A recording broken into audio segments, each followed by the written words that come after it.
Hi all, welcome back. The last video we discussed few constraint question. Now in today's video I will explain you some more interesting constraint question. Okay, let me explain you what we are going to explain in today's video. Okay, so first question is like the concept is like how do we exclude a specific values from the randomization. Okay, this is what the topic. And you may expect a question in different forms. Okay, so one way can be like interviewer may ask you write a constraint for a a variable in such a way that it should take the value between a range from 0 to 20 and it should exclude some values. Okay, so now we are considering it should exclude a value like 1, 8, 10 and 20. Okay, so the question is like write a constraint for a variable a that it should take the values from 0 to 20 and it should exclude the values like 1, 8, 10 and 20 as you can see over here. Okay, so for this it is very simple, right? So first we have to define a variable, okay, class variable of type int, and of course we have to define it as a rand, so that if we are randomizing, if you are taking a rand if you are using a randomize method, it should randomize. Okay, now the constraint is very simple. Constraint, the name of constraint you can give any name. I'm giving c1 over here. In the curly braces we have to provide a, it should be inside 0 to 20. Okay, so inside in the curly braces, then we have to provide a square bracket and the range is 0 to 20, and then we don't want this 1, 8, 10 and 20. Okay, so for that we can write not of within parenthesis and not symbol. Okay, within parenthesis a, inside within curly braces again 1, 8, 10 and 20. Okay, so it will take the value between 0 to 20 and it will exclude the value whatever we are providing, whatever the range we are providing here, 1, 8, 10 and 20. Okay, so this is what a very simple. And then in the post randomize method, just we are printing the values of this a. If you run this particular code, let's say we will randomize this 20 times, so that we will check whether we are getting the values as we are expecting or not. Okay, so if you run this code, you will see it will run and it will give the random values between 0 to 20 and it will exclude 1, 8, 10 and 20. So if you just analyze, you will not find 1, 8, 10 and 20 over here. So for more confirmation, what you can do, take this repeat loop, make it as a 30 or 40 times. Okay, so that will again confirm we are not getting these values inside 1, 8, 10 and 20. Okay, so I hope it is clear. Now next question is very interesting question, and the question is write a constraint for Fibonacci series. Okay, very famous question. In every interview you'll find this question if they are focusing on constraint. So first of all, what is Fibonacci series? So if you see the documentation, you will find that the Fibonacci series is a sequence of number where each number is the sum of two preceding ones.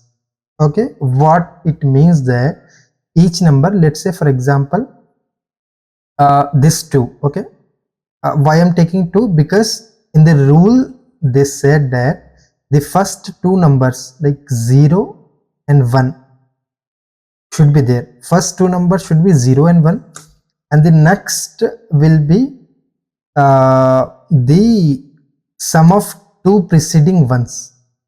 Okay, let me explain you here with this. Okay, this is what the Fibonacci series. How? If you see, the first two numbers are 0 and 1 as per the rule, then the next number is a sum of two preceding ones. This sum of two preceding ones means if you just add 0 plus 1, okay, this is 1, then 1 plus 1 is 2, 2 plus 1, okay, it is 3, this then 3 plus 2 is 5, then 5 plus this 3 is 8, then 8 plus 5 is 13, 13 plus 8 is 21, and so on. Okay, so this is what the meaning of where each number is a sum of two preceding ones. Okay, and the rule, as I said, the rule is like first two numbers are 0 and 1, and if you remember this formula, you will find this constraint, it will become very easy to write.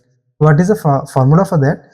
F of I is equal to f of I minus 1 plus f of I minus 2, where I is nothing but an index. Okay, so as you can see over here, for this Fibonacci series, on the top of that I have written an index. So for this 0, the index is 0, for this 1 is index is 1, for this next one index is 2, and 3, 4 and 5 and so on. Okay, so 0 to 10 is the index, and the below one is a Fibonacci series. I just explained how it is how each number is a sum of two preceding ones here. Okay, so for this we will write a simple constraint. What we have to do, we have to define a class. Okay, in that what we will do, we'll define one dynamic array of type int. Okay, and for simplicity we are giving the name like f. You can give any name. Okay, that now in the constraint what we are saying, f dot size is equal to 10. It means that we want the Fibonacci series for till this 34.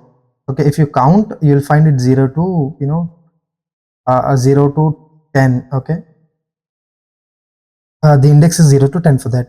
Of course you can write for the next like 34 plus 21 and so on. Based on this size it will generate the Fibonacci series. Okay, so I am just taking here 10. So as per the rule, the first two numbers are 0 and 1. Okay, so just what I am saying, f of 0 is equal to 0 and f of 1 is equal to 1. I means index, right? F of a 0th index and 1th index, I am saying, is 0 and 1 respectively as per the rule. Now for the next, what I am saying, for each f of I, it means for each index of this dynamic array f, what I am saying, if I is greater than 1, why? Because already 0 and 1 we have taken, right? 0th index and 1 index. Of course now I have to take the index must be greater than 1. Must be greater than 1 means it should be this second index. It should start from the second index. Okay, then what I am saying, I am just applying this formula. F of I is equal to f of I minus 1 plus f of I minus 2. The same I am copying pasting over here. Just I need to use double equal to inside this constraint. Okay, and then just I'm randomizing and printing the value of this dynamic array using percentage %p. Okay, let me explain you here only. Now consider I is greater than 1 means I is 2. Okay, so 2 means 2 minus 1 is 1 plus 2 minus 2 is 0, right? So the next index I is greater than 1 means this 2, right? F of 2 minus 1 is 2 here. Sorry, 2 minus 1 is 1, right? So at index 2 the value will be 1. Similarly, you can, if you put 3 over here, so 3 minus 1 is 2 plus 3 minus 1 is 2, right? Plus 3 minus 2 is equal to 1, right? So if you just add, you will find the number is 3, then 5, then 8, then 13, 21, 34 and so on. Okay, now if you run this code, you will find the Fibonacci series something like this: 0, 1, 1, 2, 3, 5, 8, 13 and so on. Okay, let me show you the output here. Okay, what is saying, let me rerun it.